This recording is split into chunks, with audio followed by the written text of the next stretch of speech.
planes de Dios y los nuestros. Los planes de Dios y los nuestros. Y cuando Dios interviene en la vida nuestra, nosotros realmente, como somos muy ordenados, tenemos todo listo. Estudio, salgo de cuarto medio, después doy la PA, la práctica académica en mi época, después la PSU ahora, estudio otra carrera, trabajo, me caso, junto plata, me compro el auto, me compro la casa, tengo un hijo, o dos, o tres, o lo que pueda.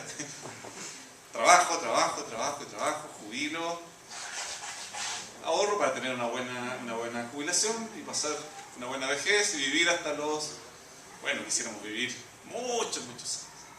Y tenemos estructurada nuestra vida de tal forma que estamos casi seguros de que va a ser así.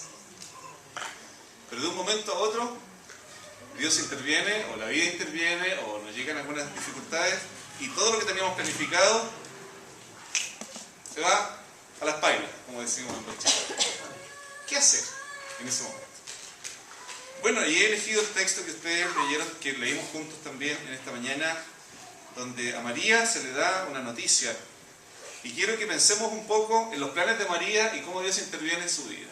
Amén. Y veamos de qué forma Dios también nos va a hablar a través de este texto bíblico que está en Lucas capítulo 1, versículos del 26 en adelante. Cuando vamos a la Biblia tenemos que hacer una lectura bastante cuidadosa, porque la Biblia fue escrita en una cultura completamente distinta a la nuestra. Entonces el salto desde esa época hasta acá son más de 2000 años. Imagínense, en 2000 años han cambiado mucho las cosas, ¿o no?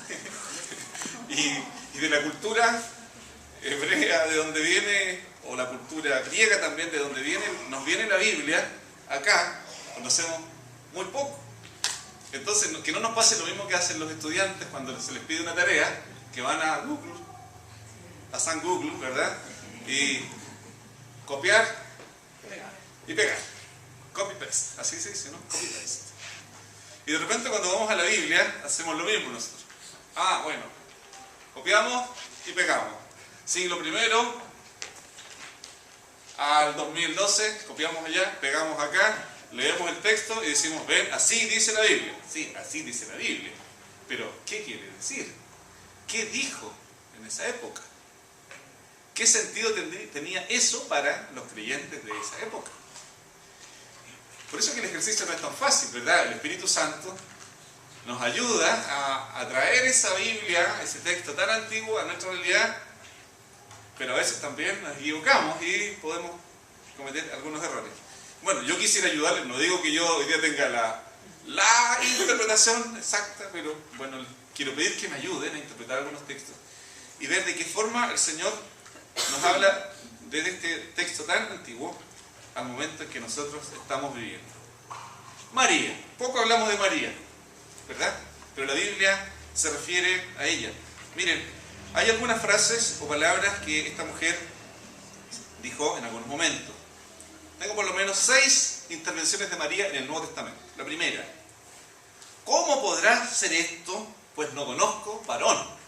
La primera expresión que encontramos allí en Lucas, capítulo 1, versículo 34. Le llega la noticia a María. Estaba desposada, dice, con un hombre que se llamaba José. Ya nos encontramos ahí con un antecedente interesante. Desposada.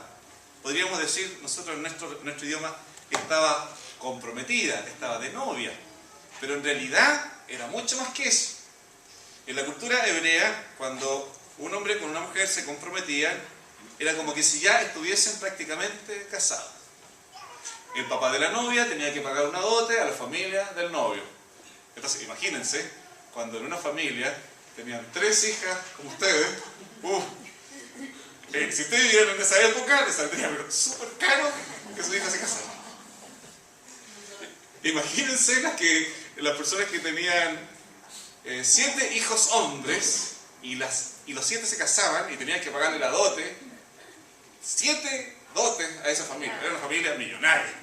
Así que no había mejor inversión que tener hijos varones. Bueno, era así la cultura en ese tiempo. Entonces, estaba desposada María, dice en el versículo 26, al sexto mes el ángel Gabriel fue enviado por Dios a una ciudad de Galilea llamada Nazaret, a una virgen desposada con un varón que se llamaba José, de la casa de David, y el nombre de la virgen era María. Y entrando el ángel en donde ella estaba, dijo: salve, muy favorecida, el Señor es contigo, bendita tú entre las mujeres. Pero ella, cuando le vio, se turbó por sus palabras y pensaba: ¿qué salutación sería esta? Entonces el ángel le dijo: María, no temas, porque has hallado gracia delante de Dios, y ahora concebirás en tu vientre, y darás a luz un hijo, y llamarás su nombre Jesús. Este será grande, y será llamado Hijo del Altísimo, y el Señor Dios le dará el trono de David, su padre, y reinará sobre la casa de Jacob para siempre, y su reino no tendrá fin. Entonces María dijo al ángel: ¿cómo será esto? Pues no conozco varón. La primera intervención de María la encontramos ahí ante esta noticia que fue como un golpe a esta mujer que estaba comprometida. El papá había pagado la dote a la familia de José. Esto prácticamente, este desposorio duraba un año antes de que la pareja tuviese una vida íntima, una vida ya en común. Pero ya legalmente María con José estaban casados. La segunda expresión está ahí también en el capítulo 1, versículo 38, cuando María dice: he aquí la esclava del Señor, hágase conmigo conforme a tu palabra. Tercera expresión de esta mujer, en Lucas 1:46, engrandece mi alma al Señor. Y todo ese cántico hasta el versículo 55, que es la expresión de María. La cuarta, bueno, ahí está el Magnificat en la tercera, Lucas 1:46 en adelante. La cuarta: hijo, ¿por qué has hecho esto? ¿Recuerda cuando Jesús se perdió en el templo de Jerusalén y después de algunos días lo encuentran? Hijo, ¿por qué nos has hecho esto? Y la quinta palabra, cuando Jesús hace su primer milagro en Caná de Galilea: hijo, no tienen vino. Y la última, dirigida a los servidores de Jesús allí en esa misma fiesta: hagan lo que Jesús les diga. 6 expresiones. Pero, ¿por qué queremos hablar de esta mujer y por qué queremos hablar de los cambios de la vida? Porque esta mujer se enfrentó a un cambio radical, a un cambio tremendo en su vida. Los historiadores dicen que María probablemente tenía entre 15 y 17 años de edad, no más. En esa época también, muy distinta a la nuestra, la gente que se casaba muy joven. 13, 14, 15 años ya estaban casados. Porque también la vida era mucho más breve, o sea, mucho más corta. Los ritmos, la cultura era diferente.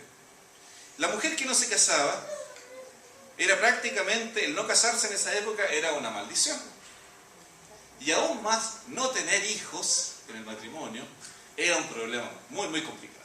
Porque la teología del momento decía que los hijos son herencia del Señor. Entonces el que no tenía hijos prácticamente era una persona olvidada por Dios.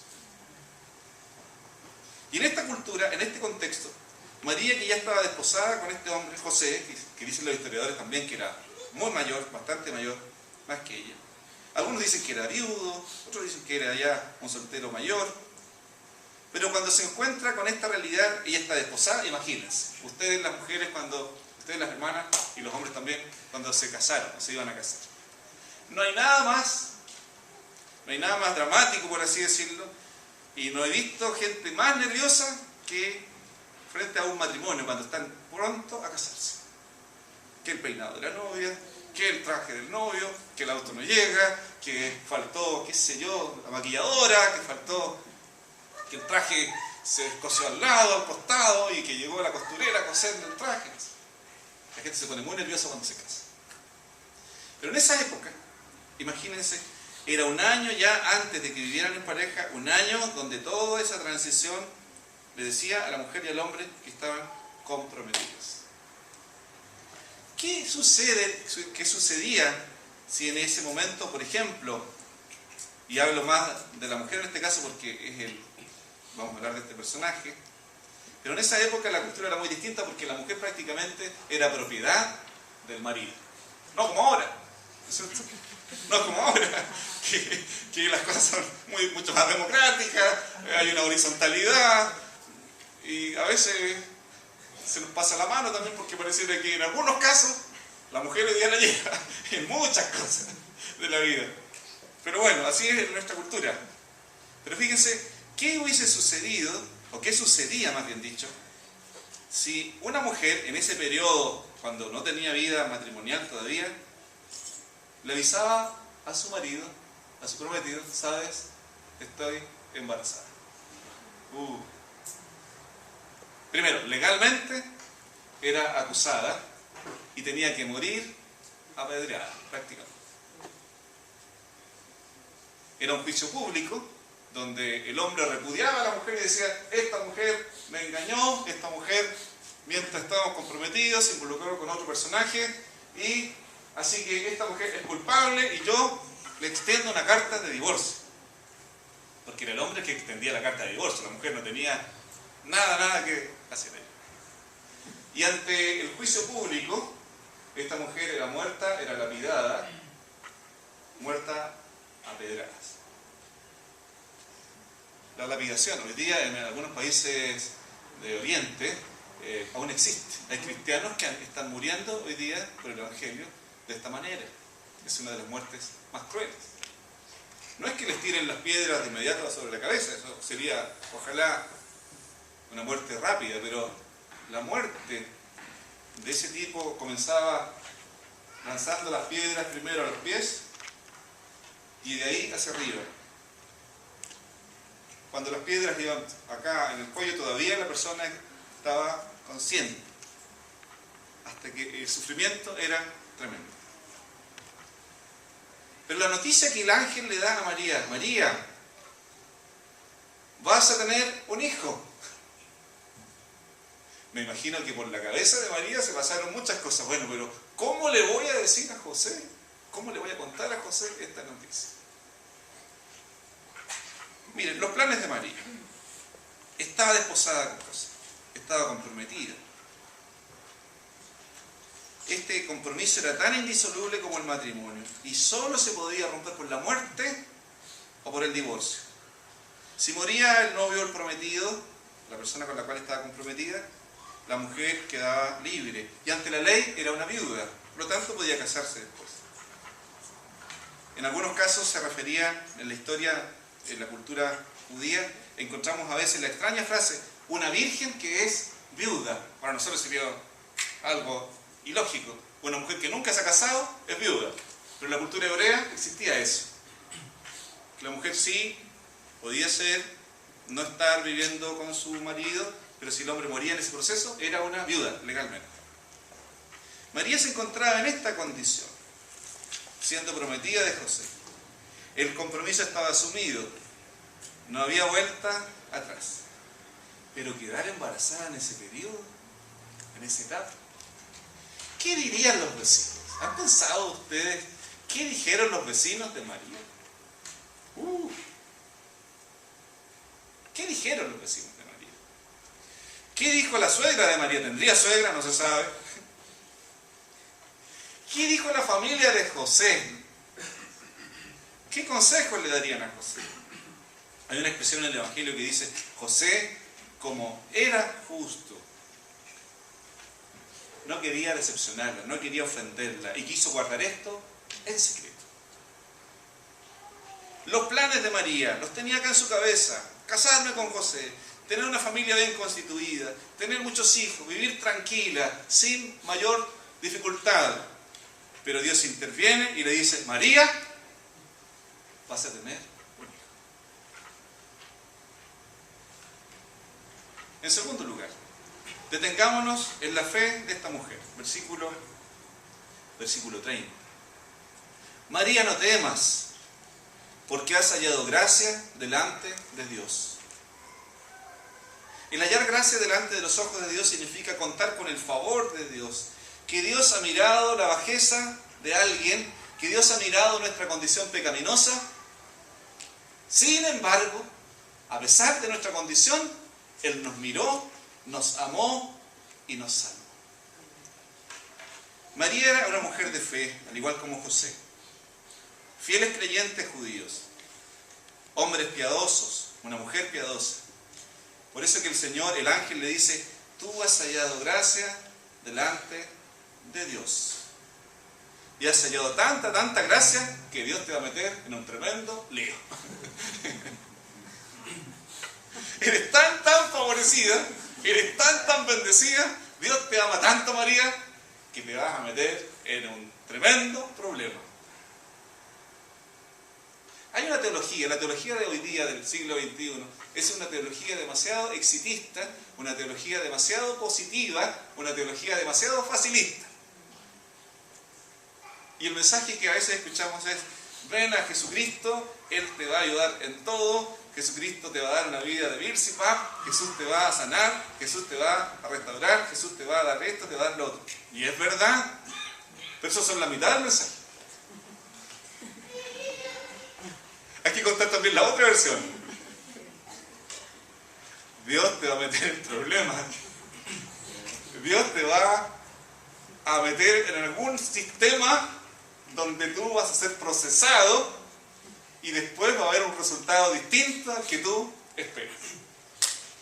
Les invito a evangelizar de esa manera, que vamos a evangelizar a la gente y le digamos, ¿sabes? Dios te ama tanto, pero te va a meter en un tremendo lío para cambiarte. Es como ilógico, pero cuando uno ve la Biblia, y tenemos que ser fieles a lo que dice la Biblia, ¿sí?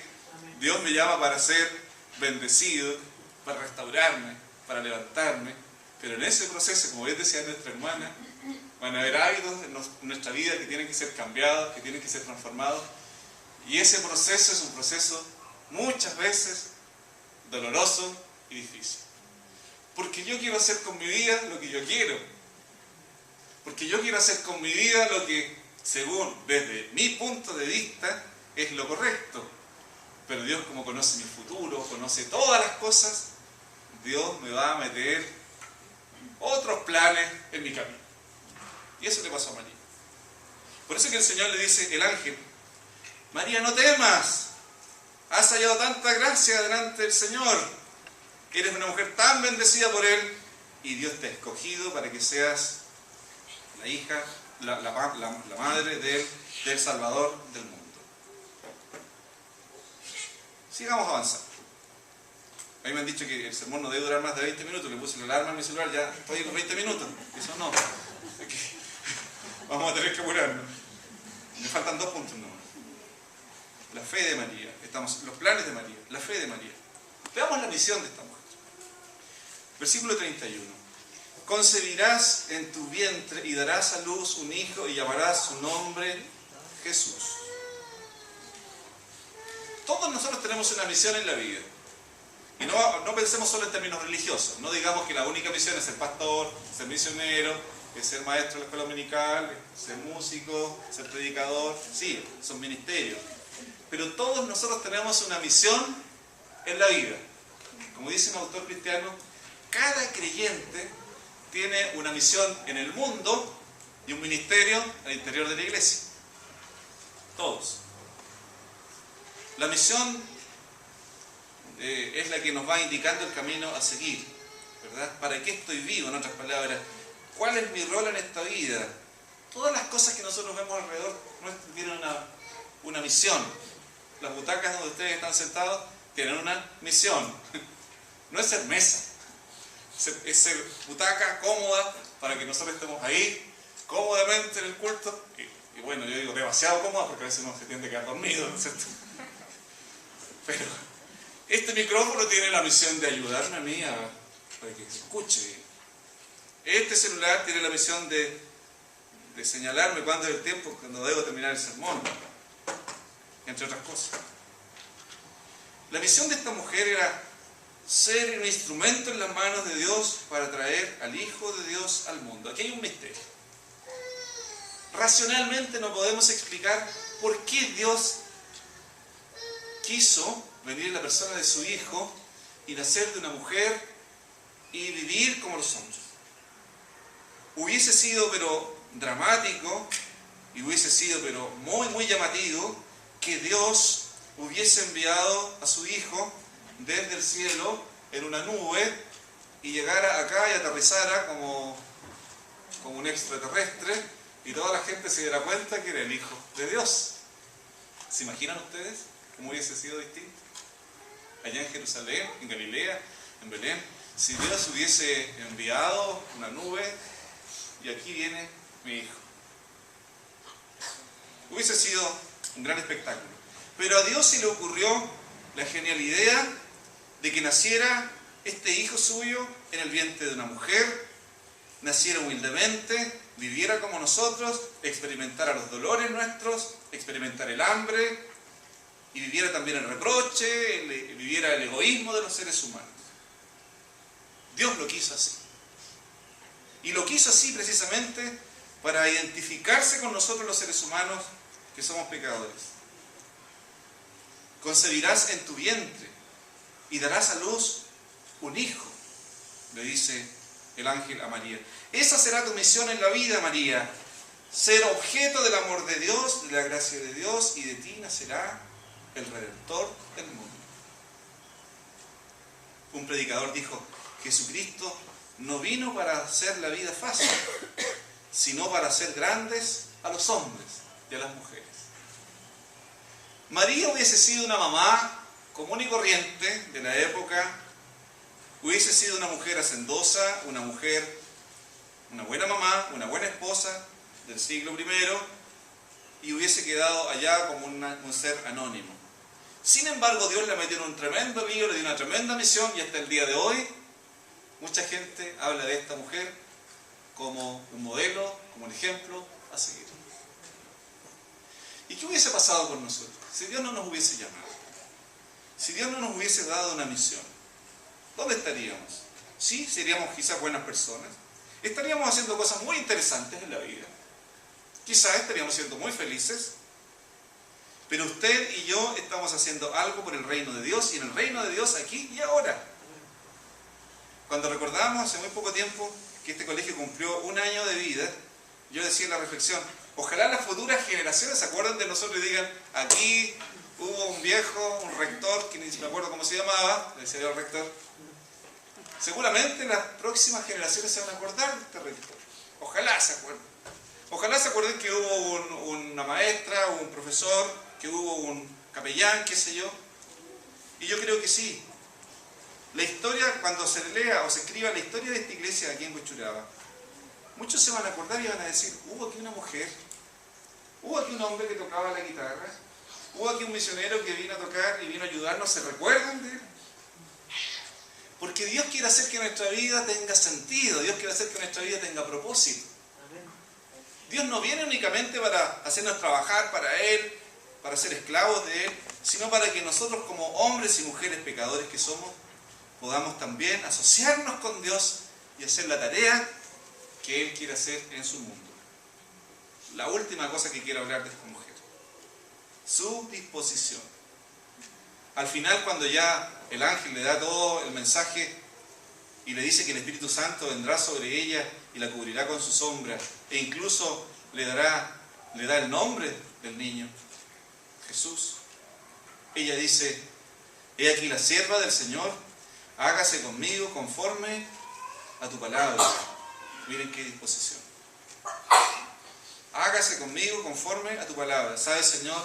Haz lo que tú quieras conmigo. ¿Sabes, Señor? Yo tenía toda mi vida tan ordenadita, tenía toda mi vida tan planificada, tú has intervenido. Señor, aquí estoy en tus manos. Yo creo que el testimonio que contó nuestra hermana acá, yo de inmediato pensé en lo que estoy haciendo con mi vida y cuántas cosas uno va haciendo día a día. Corremos una y otra cosa, y perdemos lo esencial, que es vivir, que es disfrutar de la familia, disfrutar de las cosas pequeñas que la vida del Señor nos da. Amén. ¿Cuántos de nosotros hoy día tenemos ya estructurada nuestra vida? ¿Cuántos de nosotros ya hemos planificado nuestra vida? Y no está mal planificar. No está mal hacer una carta Gantt, ¿no es cierto? Y decir: esto, mes 1, mes 2, mes 3, mes 4, y vamos a hacer esto y vamos a hacer esto otro. No está mal. Pero en esa carta Gantt, Dios tiene el permiso para intervenirla. Tu agenda. Dios tiene la libertad para intervenir tu agenda. Dios tiene el permiso para hacer algo distinto en los planes que tú tienes hoy día. Si hay algo que podemos reflexionar y ya terminar este sermón, que en la vida de María, lo que yo aprendo es que ella en su agenda le dice a Dios: Dios, esto es lo que yo tenía planificado, mira, Señor, por favor, haz lo que tú quieras conmigo, hágase tu voluntad en mí y no la mía. Y les quiero animar a descansar en Dios. Yo sé que la vida de la familia es compleja, la crianza de los hijos es compleja, el trabajo es muy complicado a veces. Pero si tú le dices al Señor: Señor, yo creo en ti, y he hallado gracia en ti. Señor, tómame. Señor, estoy en tus manos. Interviene tú en mi vida diaria. Dios, haz todo lo que yo no puedo hacer.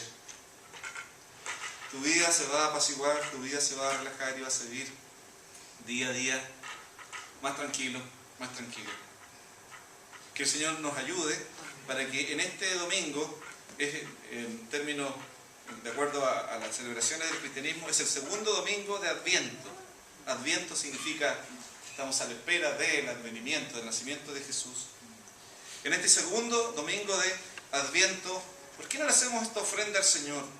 ¿Por qué no cerramos nuestra agenda? Diciembre, donde ya hemos pasado todo un año con tantas cosas que hemos hecho. Cerremos nuestra agenda y digámosle a Dios: Señor, he aquí la esclava del Señor, he aquí el esclavo del Señor. Hágase conmigo conforme a tu palabra. Amén. Como lo hizo esta mujer. ¿Quieres hacerle esta ofrenda y quieres hacer esta oración a Dios?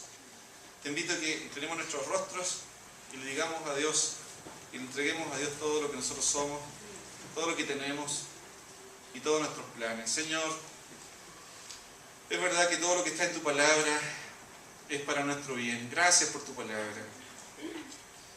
Gracias porque encontramos hoy día a esta mujer tan valiosa que tú usaste para tus planes.